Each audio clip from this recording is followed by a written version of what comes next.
국내 출장비 정산서에 대해서 제가 설명을 드렸잖아요. 그렇다면 이제는 우리가 국외 출장비를 정산하는 방법에 대해서 말씀을 드릴 거예요. 그래서 국외 출장비에서는 우리가 사실 뭐를 봐야 되냐, 이 사람이 환율을 제대로 적용을 했냐, 그리고 제일 중요한 건 우리가 이 정산서를 받을 때 제일 중요한 거는 사실 예죠.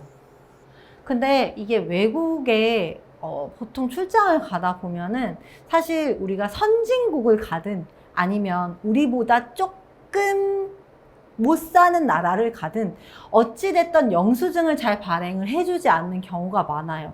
그러나 우리 회계 담당자는 뭐다? 무조건 증빙이 없는 건에 대해서는 정산을 해주면 안 됩니다. 원칙상으로는. 그래서 이런 출장 기간 동안에 발생된 영수증을 잘 챙겨서 올 수 있도록 이제 사원들한테 많이 알려주셔야 되고요. 그리고 이제 그런 부분에 대한 관리도 좀 철저하게 해주셔야 된다는 점, 일단 먼저 전제로 말씀을 드릴게요. 그리고 작성을 한 건이 오면 우리는 거기서 뭐를 확인해야 하느냐? 적용하는 환율이 무엇인지에 대한 기준을 확인을 합니다. 그래서 이제 적용 환율은 이제 환전을 우리가 해서 줄 수도 있고요. 아니면은 환전을 하지 않고 이 사람이 기존에 자기가 갖고 있던 외화를 갖고 가서 사용을 했다라고 하면 이제 이 사람이 이제 간 날에 뭐 환율을 적용을 한다든지 이제 그거는 회사 내부적으로 정해 주셔야 돼요. 그래서 그거를 회계 담당자가 정해서 알려주셔야 되고요. 그래서 적용하는 환율이 제대로 들어가 있는지에 대한 확인. 그리고 아까 국내도 마찬가지고 국외도 마찬가지지만 근태 이동에 대해서의 일정과 정산 내용이 반드시 일치해야 돼요.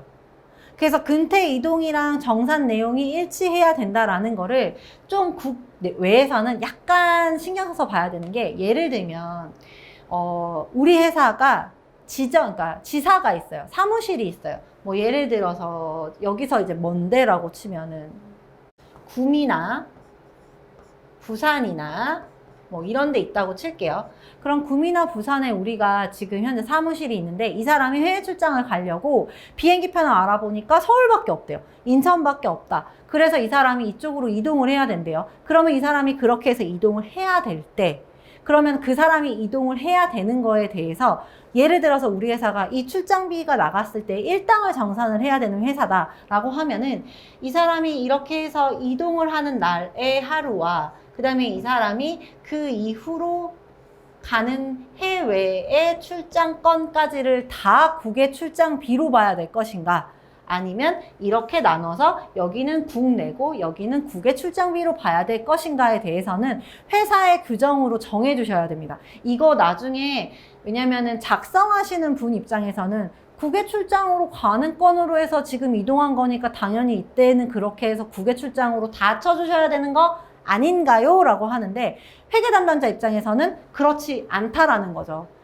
인사 담당자도 마찬가지고. 그래서 이런 애매한 부분 같은 거는 규정화를 시켜서 정해줘야 될 필요가 있습니다. 그래서 이제 약간 이거는 여담으로 말씀을 드렸고요. 그래서 이제 그런 일정이나 정산 내용이 일치해야 된다라는 거를 확인을 하시고, 그리고 이제 출장 내용 같은 경우에는 이제 숙박비랑 교통비는 항공권도 있죠. 그래서 교통비 중에서 항공이 외라고 되는데 항공권을 별도로 해서 관리를 해주시는 회사들도 있어요. 왜냐면 출장을 가기 전에 보통 비행기 표를 끊잖아요. 그래서 그거 정산을 미리 하고 가는 회사들도 있어요. 그거는 회사의 상황에 맞게 쓰시면 되고, 그래서 숙박비랑 교통비랑 그 다음에 아까 말씀드린 통신비, 유심 사용비라고 합니다. 그래서 유심 사용비를 이제 회사에다 청구를 하는 거고, 이것도 마찬가지로 영수증이 반드시 있어야 해요. 그래서 보통 인터넷으로 많이 구매를 하시거든요. 그러면은 인터넷에 보면은 지불 청구서라던가 이제 뭐 청구 영수증 같이 해서 나오거든요. 그래서 이제 그거, 그 다음에 거기에 기타로 해서 회사 재량으로 사용되는 비용이 있는데, 아무래도 국외다 보니까 이런 회사 재량으로 들어가는 비용들이 많이 나올 수도 있어요. 근데 그거는 항상 사전에 회계 담당자랑 협의하고 진행을 하시라고 말씀을 드려야 해요.